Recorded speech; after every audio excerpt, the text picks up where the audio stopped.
बच्चों, आज के लिए इस वीडियो में इतना ही। उम्मीद करते हैं ये लेसन आपको समझ आ गया होगा। वीडियो देखने के लिए थैंक यू। अल्लाह हाफिज, बाय।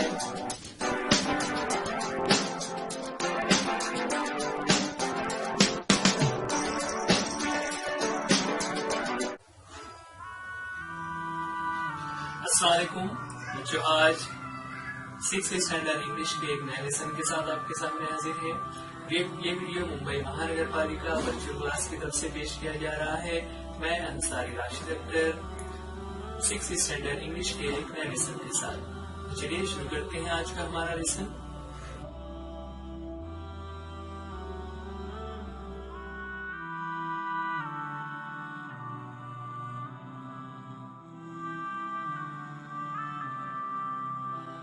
बच्चों, आज जो हमारा टॉपिक है 6th स्टैंडर्ड इंग्लिश के टेक्स्ट बुक में,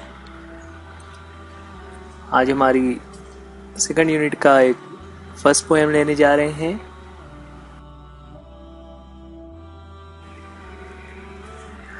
यह video 6th standard English subject के लिए उर्दू मीडियम के बच्चों के लिए तैयार किया गया। आज की हमारी पोएम है मिनी एंड विनी, जिसे मैं अंसारी राशिद अख्तर आपके सामने पेश कर रहा हूं। मिनी एंड विनी दो बच्चियां हैं, उनके बारे में यह पोएम है। मिनी एंड विनी ये एक ललबाय है। ललबाय यानी वो पोएम या वो सॉन्ग जो बच्चों को सुलाने के लिए माएँ पढ़ती हैं, जिसे हम लोरी कहते हैं ना। तो लोरी में जिस तरह से हम उर्दू ज़बान में लोरियाँ सुनते हैं, लोरी में जो टॉपिक्स होते हैं, बिल्कुल उसी तरह से यहाँ पर इंग्लिश में ये एक ललबाय है। जिस तरह उर्दू में अलग अलग नज़्मों की किस्में होती हैं, वैसे ही इंग्लिश में भी होती हैं। ये एक इंग्लिश की अलग किस्म है जो कि लल्लाबाई कहलाता है।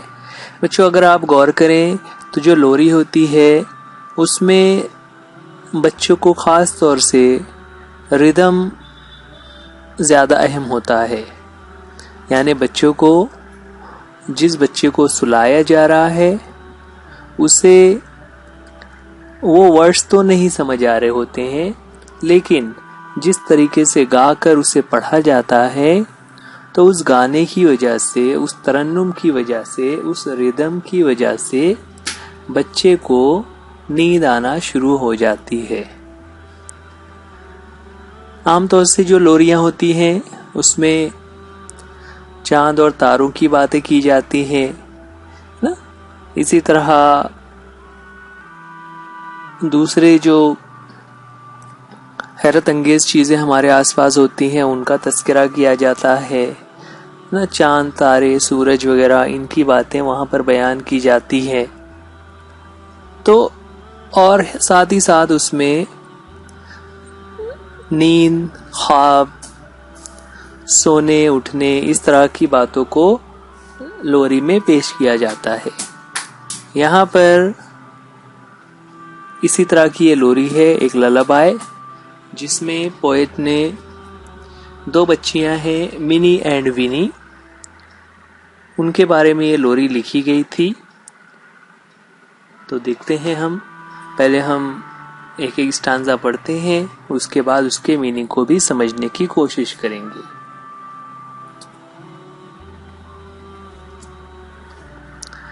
नज़्म हमारे सामने आ रही है। Minnie and Winnie slept in a shell. Minnie and Winnie slept in a shell. Sleep, little ladies, and they slept well.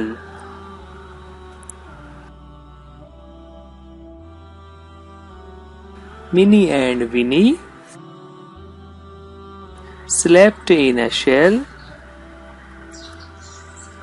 Sleep, little ladies, and they slept well. जो यहाँ पर 4 लाइन का ये स्टांजा है, छोटी छोटी सी लाइन से है ना, बहुत ही 3 या 4 वर्ड्स हैं एक एक लाइन में. Minnie and Winnie slept in a shell. सबसे पहले यहाँ पर शेल यानी क्या? शेल आमतौर से जो मोतियों की सीप होती है ना, आपने देखा होगा, सी शेल उसे कहते हैं. तो वो जो शेल होते हैं वो यहाँ पर रिफर किए हुए हैं. अब जब किसी शेल के अंदर कोई मोती होती है तो वो पूरी तरह से महफूज होती है, उस पर बाहर के मौसम का, बारिश का, पानी का, हवा का कोई भी असर नहीं होता. तो यहाँ पर जो मिनी और विनी हैं वो दोनों भी शेल में सो रहे हैं. तो क्या ऐसा हो सकता है कि 2 लड़कियां हैं और वो एक छोटे से शेल में सो जाएं? नहीं, बल्कि यहाँ पर वो जिस झूले में सो रही है, जिस क्रैडल में वो सो रही हैं, उसे शेल कहा गया है. तो Minnie and Winnie slept in a shell. Minnie और विनी दोनों एक शेल में सो गए ना. शेल मतलब यहाँ पर जो उनका झूला है. Sleep little ladies. और फिर उन्हें एक ऑर्डर दिया गया, स्लीप लिटिल लेडीज ना. लिटिल लेडीज आमतौर से बड़ी औरतों को कहा जाता है जो उम्र में बड़ी हों, लेकिन यहाँ पर लिटिल लगाकर वो बच्चियों के लिए यूज किया हुआ है, लिटिल लेडीज, कि छोटी बच्चियों सो जाओ. And they slept well. और वो दोनों अच्छी तरह से सो गए. तो चलिए एक मरतबा फिर से हम रीड करेंगे, आपको भी साथ साथ में रीड करना है. Minnie and Winnie slept in a shell. Sleep little ladies and they slept well. आप भी रिपीट कीजिए.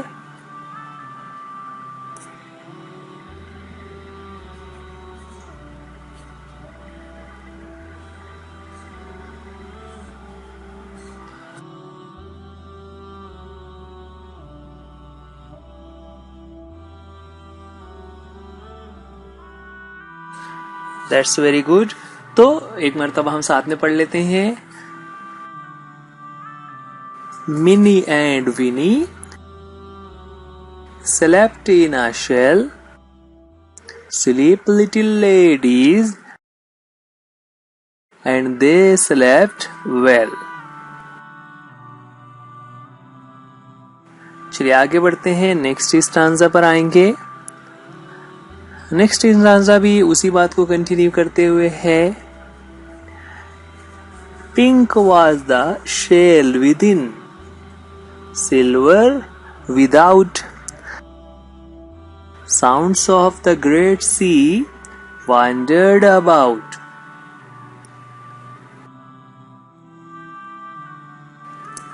Pink was the shell within, silver without. Sounds of the great sea wandered about. अब उस शेल के बारे में बता रहे हैं. फिर से इस स्टांजा में भी वैसे ही 4 लाइन आ रही हैं. Pink was the shell within ना. शेल जो विदिन यानी अंदर से, उसका जो कलर है वो कैसा है? It is pink colour inside ना. मतलब शेल का जो अंदर का कलर है वो पिंक है. Silver without. यहाँ पर विदाउट का मीनिंग यहाँ पर लिया जाएगा आउटसाइड, कि वो जो शेल है आउटसाइड से यानी बाहर से वो सिल्वर कलर का है और अंदर से पिंक कलर का है. Sounds of the great sea wandered about. और जो कि शेल होता है वो समुद्र के पानी में होता है, तो उसी से रिलेटेड वर्ड्स यहाँ पर यूज किए गए हैं कि साउंड्स ऑफ द ग्रेट सी, जो एक बड़ा समुंदर है, जो एक अजीम समुंदर है, जिसमें से आवाजें आ रही हैं. आवाजों से मुराद यहाँ पर जो उसकी वेव्स हैं, जो लहरें चल रही हैं, जिसकी वजह से उस पानी की लहरों से आवाज पैदा हो रही है, वो आवाजें वांडर्ड अबाउट. वो आवाजें इधर उधर भटक रही हैं, आवाजें उस शेल के आसपास घूम रही हैं. लेकिन उस शेल को कोई फर्क नहीं पड़ रहा है। फिर से हम पढ़ते हैं, उसके बाद आपको भी पढ़ना रहेगा, मैं खामोश रहूंगा, आप पढ़ेंगे। सेकंड स्टांजा है, pink was the shell within, silver without. Sounds of the great sea wandered about. चलिए आप रीड कीजिए।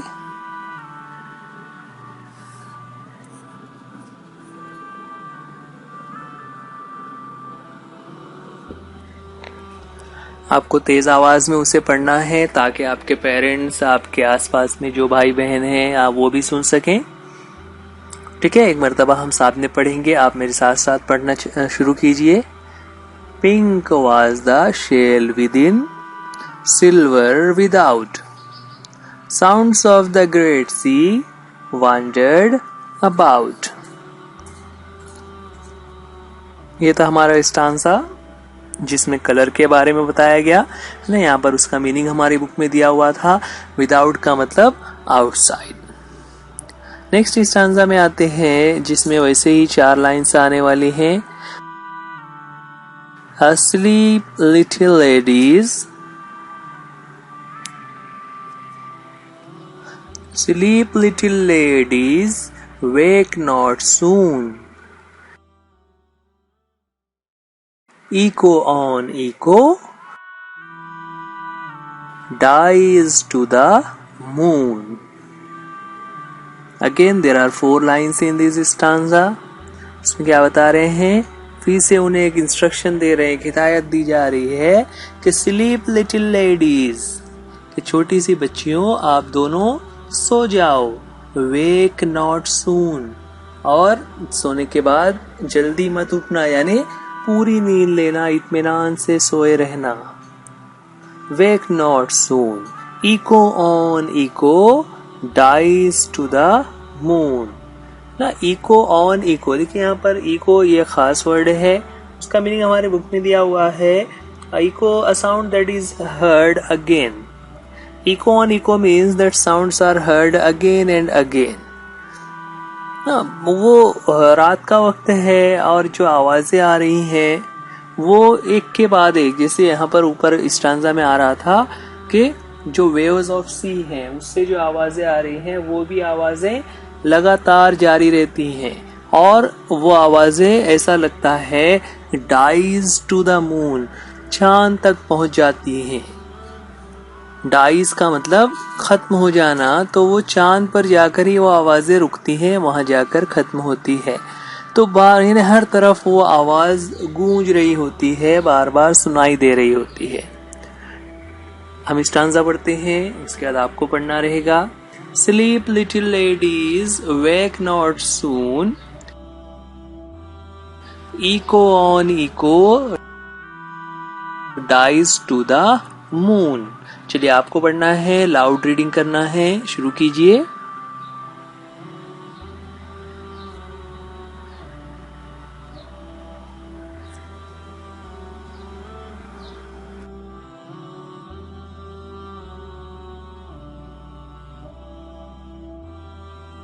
साथ में पढ़ेंगे आप एक मर्तबा।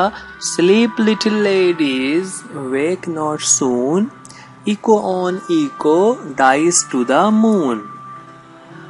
तो इस तरह ये हमारा स्टांजा था जहां पर उन्हें सोने के लिए कहा जा रहा है और नॉट टू वेक अप ना। यहाँ पर डाइज टू द मून का मीनिंग भी दिया हुआ है कि ऐसी आवाज जो धीरे धीरे करके कम होती चली जाए, जैसे ऐसे आवाज कोई हमसे दूर हो रही हो और दूर होते होते धीरे से वो आवाज खत्म हो जाए, तो उसे डाइज टू द मून कहते हैं। Next stanza, again there are 4 lines in this stanza. चलिए पढ़ते हैं। 2 bright stars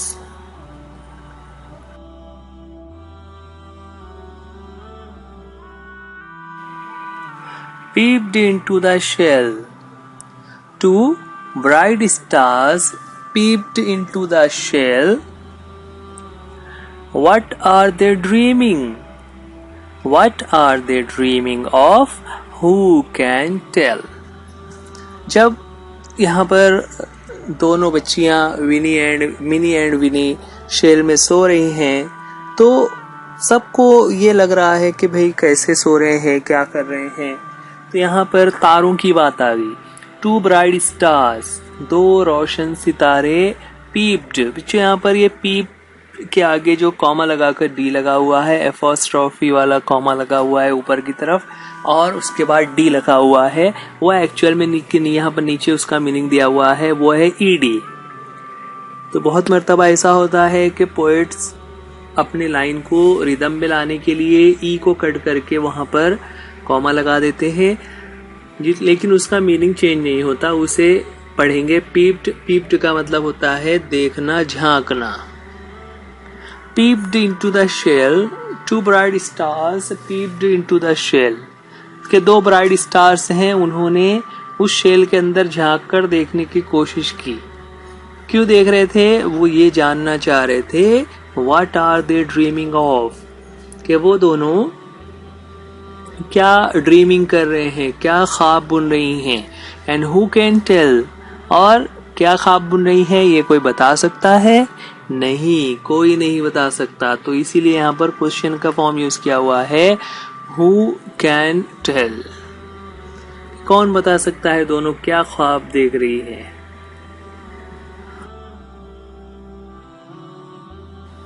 नेक्स्ट स्टांजा में है started a green linnet out of the croft, started a green linnet out of the croft, wake little ladies, the sun is aloft. Started a green linnet out of the croft, wake little ladies, the sun is aloft. अब next stanza में लोरी को, लल्लाबाई को आगे बढ़ाते हुए poet हमारे सामने कहते हैं स्टार्टेड अ ग्रीन लिनेट। ना, ग्रीन लिनेट यानी हरी रोशनी जो है वो अब छा रही है, शुरू हो गई है, फैल रही है। Out of the croft, croft का मतलब यहाँ पर क्या होता है, मीनिंग उसका दिया हुआ है। क्रॉफ्ट यानी स्मॉल फार्म ना, एक छोटे से खेत में से हरी हरी रोशनी अब निकलना शुरू हो गई है। Wake little ladies, the sun is aloft. अब तुम दोनों छोटी बच्चियों सोकर उठ जाओ। क्यों उठना है? Because the sun is aloft. अब जो सन है वो ऊपर आ गया है, यानी अब दिन निकल गया है। तो लास्ट में अब उन्हें जगाने के लिए कहा जा रहा है। चलिए हम एक मरतबा रीड करते हैं। Started a green linnet out of the croft, wake little ladies, the sun is aloft. आपको रीड करना है। चलिए हम 1 मिनट देते हैं, आप रीड कीजिए जल्दी से।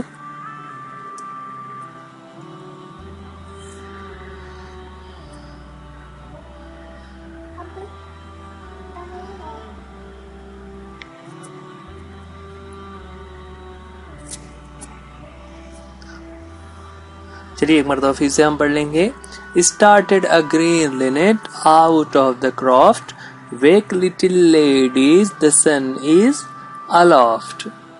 यहाँ पर लास्ट में नीचे उनका पोएट का नाम लिखा हुआ है, Alfred Lord Tennyson. Alfred Lord Tennyson एक बहुत ही फेमस इंग्लिश पोएट हैं, उन्होंने बहुत सारी पोएम लिखी हुई हैं। यहाँ पर उन्हीं की एक पोएम हमने पढ़ी जो कि एक ललाबाई है, एक लोरी है। चलिए हम एक मरतबा पूरी पोएम को फिर से रीड आउट कर लेते हैं जल्दी से। हमने मीनिंग तो समझ लिया हुआ है, हम सिर्फ एक रीडिंग ले लेंगे। पढ़ना शुरू करेंगे, आप भी साथ में पढ़ते जाइए। Minnie and Winnie slept in a shell, sleep little ladies, sleep little ladies, and they slept well, and they slept well. Pink was the shell within, Pink was the shell within, silver without. Sounds of the great sea wandered about. Pink was the shell within, silver without. Sounds of the great sea wandered about. Sleep, little ladies, wake not soon. Echo on echo dies to the moon. Sleep, little ladies, wake not soon. Echo on echo dies to the moon. Two bright stars peeped into the shell. What they are dreaming of, who can tell? Two bright stars peeped into the shell. What they are dreaming of, who can tell? Started a green linnet out of the croft. Wake, little ladies, the sun is aloft. Poem है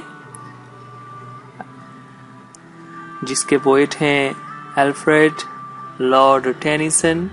ये poem हम देख रहे थे, हमने उसकी meaning को भी समझा. अब उससे रिलेटेड कुछ एक्टिविटीज जो नेक्स्ट पेज पर दी हुई है वो हमें करना है. फर्स्ट एक्टिविटी है find the rhyming words from the poem. यहाँ पर जो राइमिंग वर्ड्स दिए हुए हैं हमें उसे तलाश करना है, जो वर्ड्स आ रहे हैं उसके राइमिंग. तो पहला वर्ड हमारे सामने आ गया है शेल. शेल हम बच्चों यहाँ पर आमतौर से जो राइमिंग वर्ड्स के क्वेश्चन होते हैं वो क्रोनोलॉजिकल होते हैं, यानी पहला टॉपिक जो होता है वो फर्स्ट स्टांजा से होता है, फिर उसके बाद सेकंड, थर्ड, फोर्थ, इस तरह से सीक्वेंस में होते हैं. तो हम पहला स्टांजा देते हैं. पहला स्टांजा हमारे सामने जहाँ पर हमें देखना है शेल ये वर्ड कहाँ पर है. तो शेल यहाँ पर सेकंड लाइन में दिखाई दे रहा है. अब उसका राइम हमें देखना है. तो राइम हम अगर लास्ट के वर्ड देखें तो पहली लाइन में विनी, दूसरी लाइन में शेल, तीसरे में लेडीज और चौथी लाइन में है वेल. शेल से राइमिंग अगर हमें करना हो तो हम देख रहे हैं कि वेल ये जो वर्ड है वो शेल से राइम हो जाता है. इस तरह उसे हम यहाँ पर लिख लेंगे शेल वेल. आगे बढ़ते हैं. जो और भी वर्ड्स हैं एक एक वर्ड हम लेते हैं. यहाँ पर नेक्स्ट वर्ड हमारे सामने आ गया हुआ है जो है विदाउट. विदाउट के लिए हम सेकंड स्टांजा में आए तो यहाँ पर विदाउट लिखा हुआ है जो कि राइम होता है अबाउट से. तो इस तरह से विदाउट का राइमिंग वर्ड हो जाएगा अबाउट. उसके बाद नेक्स्ट वर्ड है सून. तो सून के लिए हमें थर्ड स्टांजा में आना होगा. थर्ड स्टांजा हमारे सामने आ गया है. थर्ड स्टांजा की सेकंड लाइन में वर्ड है सून और फिर उससे ही रिलेटेड उसका ही राइमिंग वर्ड लास्ट लाइन में है मून. तो इस तरह राइमिंग वर्ड हो जाएगा सून, उसका राइमिंग वर्ड है मून. सून, मून. नेक्स्ट है शेल. नेक्स्ट स्टांजा में देखेंगे तो शेल यहाँ पर सेकंड लाइन के लास्ट में है और वैसे ही राइमिंग वर्ड है लास्ट लाइन में टेल. शेल एंड टेल, इस तरह से शेल टेल ये राइमिंग वर्ड्स हैं. लास्ट वर्ड है क्रॉफ्ट. तो हमें नेक्स्ट स्टांजा देखना होगा. तो चलिए नेक्स्ट स्टांजा देखते हैं. नेक्स्ट स्टांजा हमारे सामने है जहां पर हम देख रहे हैं सेकंड लाइन में वर्ड यूज किया हुआ है क्रॉफ्ट और उसका राइमिंग वर्ड हमें देखना हो तो राइमिंग वर्ड कहां पर है. तो हम देख रहे हैं कि राइमिंग वर्ड लास्ट में है जो कि है अलोफ्ट. क्रॉफ्ट, अलोफ्ट, इस तरह से क्रॉफ्ट का राइमिंग वर्ड हो जाता है अलोफ्ट. ठीक है. तो बच्चों ये राइमिंग वर्ड्स थे. एक मर्तबा हम उसे रीड करेंगे, आप साथ साथ में रीड कीजिए. यहाँ पर वर्ड्स हमारे सामने आ रहे हैं shell, well, without, about, soon, moon, shell, tell, croft, aloft. इस तरह ये राइमिंग वर्ड्स थे जो हमारी बुक में आ रहे थे. ठीक है. चलिए अब आगे बढ़ते हैं. Write from the poem, copy the following words. हमें कुछ इंस्ट्रक्शन दिए हुए हैं। पहला इंस्ट्रक्शन है words from the words that begin with letter S, यानी ऐसे वर्ड्स हमें बताने हैं जो लेटर एस से शुरू हो रहे हो। यहाँ पर बच्चों हम पोएम को देख रहे थे, पोएम में बहुत सारे वर्ड्स थे जो अभी हम पढ़ रहे थे। तो उसमें कौन कौन से आपके सामने अगर बुक है तो आप बुक में से देख सकते हैं। यहाँ पर हम वो वर्ड्स लिख रहे हैं जो एस से शुरू हो रहे हैं। पहला वर्ड है sleep, then silver, shell, then sounds, start, sea, slept, soon ना। ये ऐसे वर्ड्स हैं जो लेटर एस से शुरू होते हैं। इसके अलावा और भी वर्ड्स हैं क्या, आप जरा तलाश कीजिए। नेक्स्ट एक्टिविटी है जहां पर कहा गया है words that have letter L, ऐसे वर्ड्स जिसमें लेटर एल यूज किया हुआ हो। जैसे पहला वर्ड है स्लीप, उसमें एल आ रहा है।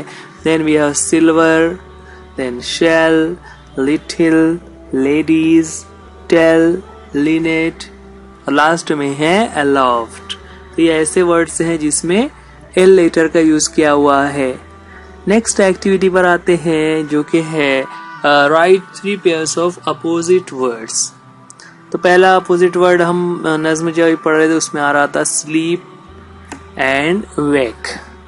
Then within, without, sun and moon. तो ये अपोजिट पेयर से हैं। उसका नेक्स्ट क्वेश्चन है 4 things you may see in the sky. आसमान में हमें कौन कौन सी चीजें नजर आती हैं। तो हमें आसमान में सन, मून, स्टार्स एंड क्लाउड्स, इस तरह से ये चीजें हमें आसमान में नजर आती हैं। चलिए आगे बढ़ेंगे। नेक्स्ट क्वेश्चन है find and copy the following from the poem. Poem में से ही क्वेश्चन दिया हुआ है कि पोएम पढ़ने के बाद उसमें से हमें ये एक्टिविटीज करनी है। पहला है 2 स्टेटमेंट्स। स्टेटमेंट्स का मतलब क्या होता है कि ऐसा सेंटेंस जो सब्जेक्ट, वर्ब और ऑब्जेक्ट की शक्ल में है और उसके लास्ट में फुल स्टॉप लगा हुआ हो।